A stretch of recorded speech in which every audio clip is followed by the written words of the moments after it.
You see, I have this axe, and I was gonna hang it up behind me, but I don't know how to. And it also doesn't even have a wooden handle, so that kind of defeats the whole purpose of the bit. So, anyways, I've never made a long format video, so this is just a passion project, really. I watched this movie, fell into a wormhole, and nobody, despite all the fan theories and all the videos I watched, nothing was satisfying. This is mostly just for friends and family. This is something that I've been worked up about for the last couple of months. If you're a stranger and you're also in the wormhole and somehow you found your way to me, God help you. But with that said, I think I cracked it. I think I have the answers. I think I figured it out. So let's just get into this, all right? All right, first off, before we can even get into this movie, we got to talk a little bit about the book. Because the writer of the book, Stephen King, got a lot of shit from not liking this movie. And I just want to say, he had every right not to like this movie. All right, he's the one who wrote the book. He wanted to make it a movie, if it ever came to that. I get it, Hollywood gonna be Hollywood. They went with a different director, but that's already kind of just gonna leave a bad taste in your mouth. But then other things, right? This was a personal story to Stephen King. He was writing about himself. He was Jack Torrance. This was a story about himself and family struggles and issues with alcohol and stuff like that. So Stanley Kubrick didn't handle it as personally. He didn't give you any of that background, that empathy that you would have for Jack as a character. But on top of that, he did other things that I've seen people say, oh, he was being savage Stanley Kubrick. This is my movie, not your movie. Giving the finger to Stephen King. He was trolling Stephen King. What they're talking about is this subtle detail that in the book, there's a red Volkswagen Bug. That's what the family drives. In the movie, it's a yellow Volkswagen Bug. Very small difference until you see the scene where Halloran is driving through the snow and once on the side of the road, a red Volkswagen Bug crashed into an 18-wheeler. Dick. That's all that is. That's just dick. That's not a troll. That's just like, you killed him off, basically. You killed him and his whole family, figuratively speaking. That's just dick for no reason. You know what I'm saying? Like, go write your own damn movie then. What kind of shit is that? Whatever, man. Stephen King doesn't get that much of a pass, and I'll tell you why. Because this dude is a goddamn creep, all right? The only thing scary about this book is finding out how much of a freak Stephen King is. Evidently, this is the face of a man who fucks. Because, dude, there is so much unnecessary sexual shit in this guy's books. I'll tell you what. My mom I told her I was reading this book, and she said she wanted to read it after me. I can't, in good faith, give this book to my mom. You know why? Because there's a chapter that starts off with Wendy freshly being cream pied. Hey, bro, for what reason? You know what I'm saying? Dude, there's a chapter where Jack goes into a hotel room and he sees in the bathtub a floating body, and it's one of his old students. And the only line of description, the only line of writing to describe this dead body that Stephen King gives us isn't that he's pale or he's floating and he's rotting or none of that. He says his penis floated limply like kelp. Yo, bro, arrest this man. Are you kidding? Like, what the fuck is that? That's so unnecessary. Dude, and that's not even the worst of it. I wanted to get mad at Stanley Kubrick for the furry scene, but I couldn't even, because he actually made it better. He actually made it better. You know what the original scene is in the book? Danny leaves the hotel room in the middle of the night and comes across the man in a dog costume, a sexual gimp dog costume. And he says to Danny, I'm gonna eat you, little boy, starting with your plump little cock. Yo, arrest this man! Like, what the f*** are you doing? Dude, and he also used the N-word way too much, so many slurs. The only black character thinks in slurs, calls himself slurs while he's thinking. Bro, I get it was 1967, but what the hell are we doing? You know what I'm saying? Dude, I'm not one for cancel culture, but how did this guy escape? You know what I'm saying? Dude, Camila Cabello almost lost her career over some old tweets. You know, Kevin Hart almost lost his career over some old tweets. They wanted to strip Kyler Murray of his Heisman Trophy over some tweets he made when he was 14 years old. But this fucking guy survives all this we lost our mind. All right, let's talk about this goddamn movie. To dissect this movie, you gotta break it down into two schools, all right? Those who think this movie is without a doubt explained by the supernatural, and those who have the IQ of a kumquat. Because let me tell you something, people. If you think this movie is anything but a ghost story, you are stupid. You're not watching the same thing I'm watching, I'll tell you that. All right? Stanley Kubrick himself, from the horse's mouth, said that this movie's ending, specifically the ending, can be explained through a reincarnation cycle. All right? First off, that doesn't work. That's stupid. I'll get to that. But secondly, let's just break those two words down, all right? Reincarnation. Can we do that? Like, can you go reincarnate and come back to me? You know, like, what are you talking about that's not supernatural? Is that some natural shit that we deal with here on Earth? No, it's not. So what are you even talking about? All right, cycle. What kind of cycle? What kind of cycle are you talking about? Like, oh, like a Groundhog Day? You're talking about like the time loop in American Dad? Or the time loop in the TV show Supernatural? Dickhead? Like, what are we talking? What argument could you possibly have that this movie is not supernatural, right? But even if you don't want to give me that, let's get to the big question that everybody always talks about, all right? Who let Jack out of the pantry? Who did it?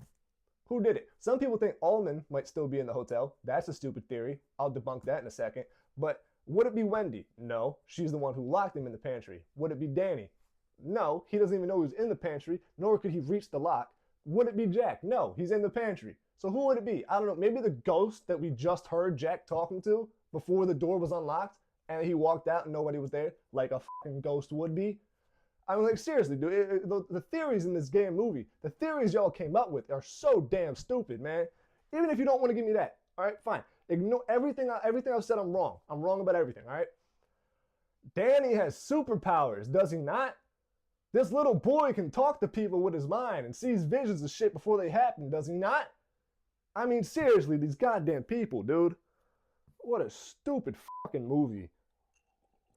Alright, we gotta talk about continuity in this movie, because here's the thing. With Stanley Kubrick specifically, this director has been given this sort of grace with all the fans that they think that there's no mistakes in his movies, you know what I'm saying? Anything you think could be a mistake is really just a 200 IQ move that he's pulling, you know, and you just don't understand, you don't get it, bro. I was gonna watch all of his movies and just keep a list and try and track all the mistakes I can find. Thankfully, I don't got to, though, because somebody else did it. Here is a small sample of just some of the continuity errors throughout Stanley Kubrick's filmography. Hartman punches Joker with his left hand, but in the next shot has used his right. Mandrake protects himself from gunfire with a chair, which disappears in the next shot. 2 rubber bands on Bill's desk disappear between shots. Pyle is sleeping on 2 pillows at the start of the blanket party, but only one is shown in the next angle. Barry bloodies Tools face boxing, but the blood disappears as the fight continues. Charlotte's cigarette disappears between shots. George's hat is missing in one shot, but is back on in the next. The color order of Dave's food changes between shots. Spartacus and Antonius are clean-shaven, despite having supposedly walked for days on end. Pyle sits down on the 4th toilet from the end, but is on the 3rd toilet in the next angle. Alex's last name is DeLarge, but the newspaper refers to him as Alex Burgess. The shadow cast by the B-52 bomber is actually that of a World War II-era B-17. Blood splatters on the sniper's face, which disappears in her close-up. Lolita grabs a plate with her left hand, but holds it in her right in the next shot. Now, I get it. Mistakes are going to happen when you make a movie. But man, there is a lot of mistakes in The Shining. And I'm not just talking about the innocent ones, you know, like the chair disappearing or reappearing in the background. Innocent shit like that is going to happen. I'm talking about the egregious mistakes of saying shit like 8 and 10 years old are the ages of the girls that were killed. But then when we see their ghosts, they're twins. Hey bro, twins can't be 8 and 10. You know what I'm saying? And again, with the twins, again, shit that was in the script that just doesn't show up on screen. Grady and Jack are talking in the bathroom, and Jack says to Grady, I know you. You know, you're the guy who chopped up your daughters into little bits. Hey, bro, we see them dead. You know, he has a vision. Danny has a vision of them. They're very much in one whole bit, my guy. Like, why even put that in the script if you're not going to go through with it on screen? And again, we see that when he asks for a bourbon, and he's given Jack Daniels. Jack Daniels is not a bourbon. Or it is. I know it's a big debate. I don't care one way or the other. But the fact that there's even a debate, just don't have him say bourbon. Have him say something else. Have him give him a bottle with no label on it. Something like that. It's just little shit like that that's so stupid about this damn movie. There's other things, like I know people have pointed out that some lights are on and then they're off in different shots when Halloran comes to the hotel.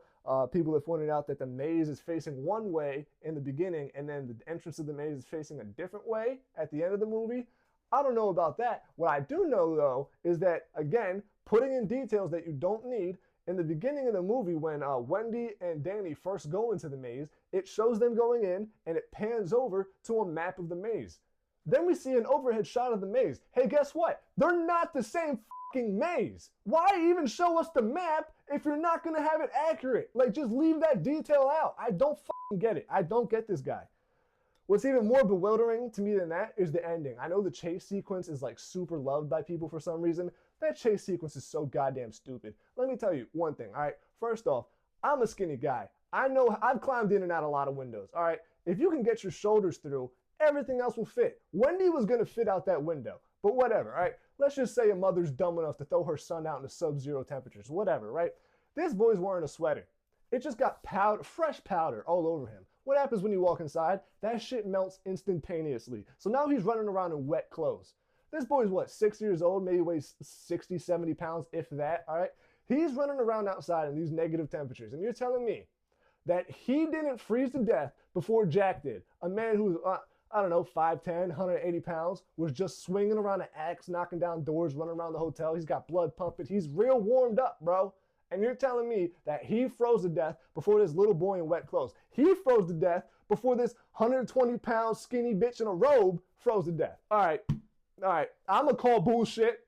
I'm skinny as hell. I'm going to call bullshit. I'd freeze my ass off out there. Lies, bro. I'll tell you, it's so stupid. What's even stupider is that at the end of the movie, again, continuity, Jack does the good old 80s trope of, oh, I'm dying. Backs up against the it's not a wall, but you know, he backs up against the maze and slides down it, and then he freezes to death. And then in the very last shot we see of Jack, he's frozen upright in the middle of just a bunch of snow. Nothing behind him. He's not leaning against nothing. What happened? How the did he move? How did he move? God damn, this movie's stupid. Shit, and I get it, man. You know, how are you not gonna have mistakes? How can you not have mistakes when you're rewriting every day? I'm not making it up. Go watch the Room 237 documentary if you think I'm lying about any of this, man. Jack Nicholson said that he stopped bothering to read the script because they were just rewriting it so often. They were just going to change it by the end of the day. Why bother reading it? They were changing it so often, they had color-coded scripts so that they could just look at somebody, oh, hey, Shelly, no, we're on white today. We got white scripts now. No, you're still on purple? No, we went to yellow, and now we're on white. Yeah, get a white one. The kind of environment is that for actors? You know what I'm saying? Like, that's just so stupid, this fucking guy. And all that to say, dude, Kubrick's just not a good writer. He's not. I know people are going to hate me for that, but he's just not a good writer. He's never wrote shit in his whole life. Everything this dude did had a book before it. Everything he ever made was just somebody else's book being put on screen. And it sucked. He ruined their fucking book. Dare I say it. Really isn't a point in trying to stick so rigidly to the script if it doesn't work with the actors or some other reason. Kubrick continues saying, I've always been impressed reading that some directors sketch out the scenes and actually find that it works. It may be some shortcomings of my screenplay. Ding, ding, ding, ding, ding, ding, ding, ding, ding. So Stanley Kubrick decided to have Diane Ain't Never Wrote Shit You Heard Of Johnson as a co-writer. And the thing you'll find out about me is I don't really like people who can huff their own shit. And what you'll find out about Diane is it's quite amazing how much she can huff. And quite frankly, how much she can shit. Because this lady had the audacity to call Stephen King's writing pretentious. Hey bitch, you're a writer too. You're the most pretentious. You know, the only person more pretentious than you is directors. And you're teamed up with the most pretentious of the most pretentious. You know, are you aware that people used to wake up and every day, all they tried to do was not die? You know, and then we got pretty good at that and civilization, and now we get to do things like this for fun, for entertainment. And you're calling someone else pretentious when you're a writer. Hey, fuck you, okay? Stupid bitch, bro. I swear to God. Whatever, man. Again, they don't get a pass. I'm defending Stephen King, but he does not get a pass because the whole thing about this movie, this book, the idea, the concept of The Shining is very interesting. It's very interesting. But you gotta write it very carefully, and none of them did. None of them did. All right, the movie is slow, boring, it drags, it's just not good.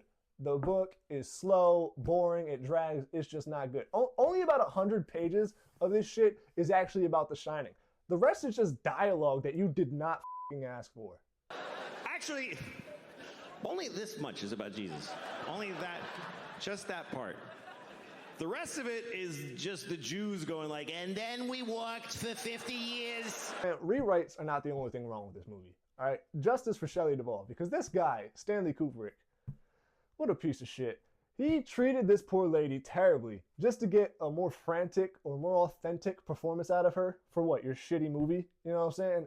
It said that she was reportedly ill for a long time after this movie. She was ill filming this movie. Again, you can watch the Room 237 documentary. You can watch the behind the scenes. She's laying down in between takes. She was fucked up over this damn movie. And I know that there's the interview of her as well, recanting all these statements and saying that she had a ton of respect for Stanley Kubrick. Man, that shit looks like a goddamn hostage video. Get the fuck out of here with that. And I find I really respect him and really like him, both as a person and as a director. I mean, I'm amazed. He's taught me more than I've learned on all the other pictures I've done within 1 year's time on one picture. I don't know, man. At the end of the day, I just feel like he's kind of an asshole. I don't think that shit would fly in today's climate. You know, I'm not part of that cancel shit, but I just don't think that would fly in today's world. And the thing that strikes me the most, really, is that the person who was filming all this behind-the-scenes footage of him being a dick to Shelley was his own daughter. And my thoughts, what kind of man worth his own weight in shit would treat a woman like this in front of his daughter? You know, like, she was getting her hair ripped out in some scenes, and his response is, I don't sympathize with Shelley. Shut up, you bald dick. Right now, boys. Let's go. Come on, Sean. Get the dummy. No, she isn't carrying him. That's right. Okay, let's go. No, Can I have the finder, please? The 18. 18 in the tube, swing it all back in here, yeah. It's got to go outside there. What's the time? It is 25 to 1. Fine, don't sympathize with Shelley. It doesn't help you, wouldn't it? Yes, it does. It doesn't. I don't know, man. Once I seen how nice and sweet of a person Shelley Duvall was, and then I found out that he was being a dick to her on purpose, it made me wish that he was still alive, just so I could pull up to his house like my last name's Soprano. I was a beautiful innocent creature. What did she ever do to you?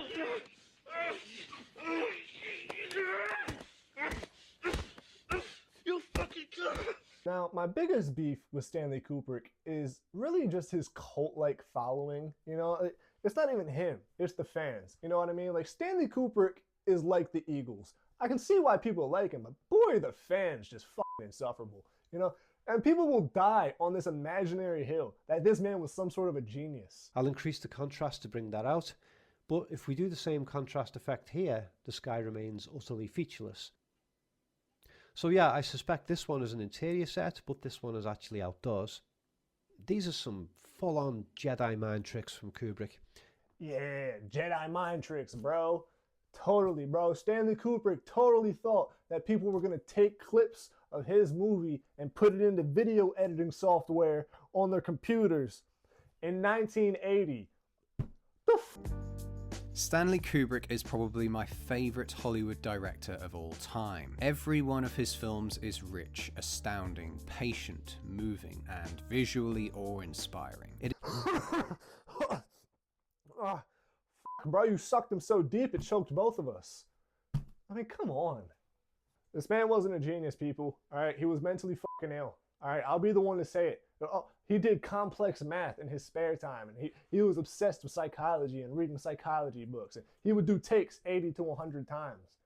And you boomers had the audacity to say that you didn't have autism back in your day. I mean, come on. This guy didn't need a camera. He needed a padded fucking cell. Alright, we made it. We finally made it to my theory. Are you ready? Ready for me to throw my hat into the ring? Alright. This movie is just not that good. Okay? Just because we're still talking about it does not mean it's good. Alright? Just because it's 45 years later and you still can't tell me what the hell the ending is about does not mean it's good.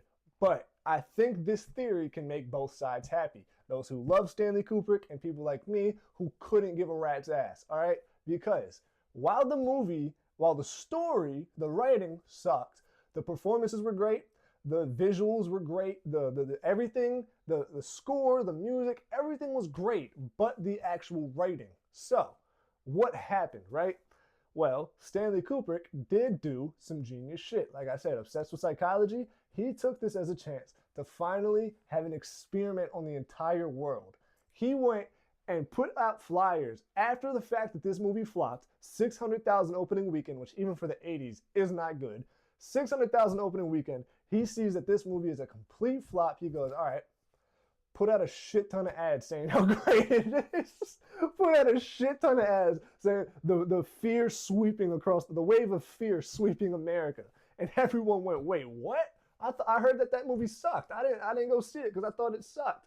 And then they went and saw it, and they went, what? But nobody wants to be the guy that doesn't know. So everybody left the theaters being like, yeah, I get it. That was amazing. Yeah, dude, that was great. No, it wasn't great. You all got tricked by this dude. You all got tricked into loving this piece of shit. Even Congress got tricked into loving this piece of shit. I don't know. That's just how I feel. But it kills me, the fact that with this old movie specifically, it's the one old movie that everybody acts like is perfect. You know, everybody gives a caveat to old movies, even if it's not that old of a movie. Even if it's just like 2005 or something, you still show it to your friend. You tell them ahead of time, it's an old movie, so, you know, like, just give it some grace.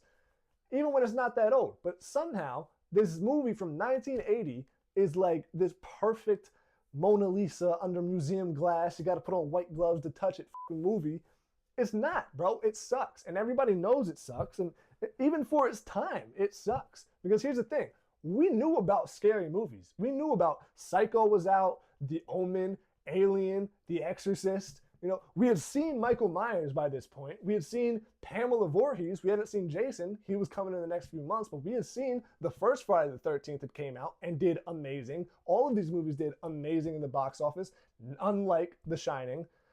Like, we knew Texas Chainsaw Massacre was out. We knew scary shit by this point. And you're telling me that this is the one. This is your 19th scariest movie in the world. Yeah, all right, get the fuck out of here, dude. I don't know. The ending of this movie just pisses me off. Because nobody can tell you what it's about. And I've heard people talk about, like, oh, it's open-ended. It's ambiguous. You know what's a lot better than ambiguity? Writing a fucking ending. Especially when one was already written for you. It makes no sense to me to leave this thing open-ended. And no interpretation of this movie is good. You know what I'm saying? Like, I don't like the idea of interpreting a movie. You interpret art. You interpret a picture, a painting.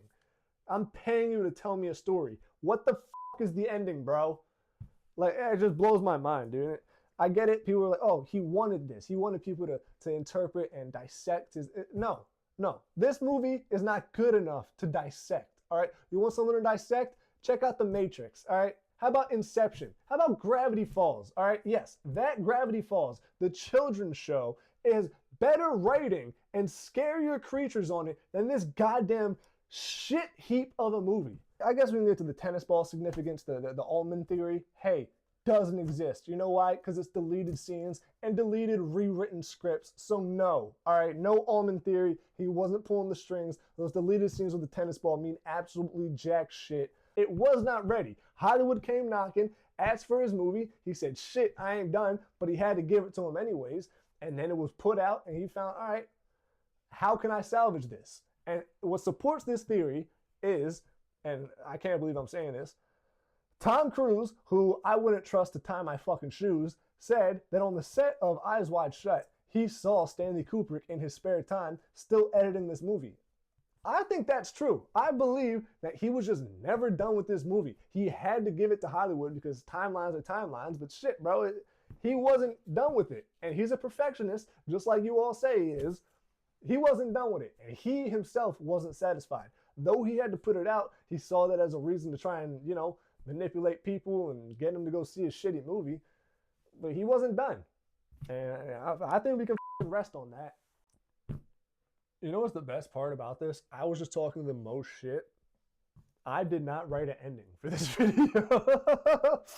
Whatever, dude. I'm fucking done. I spent way too much time on this shit.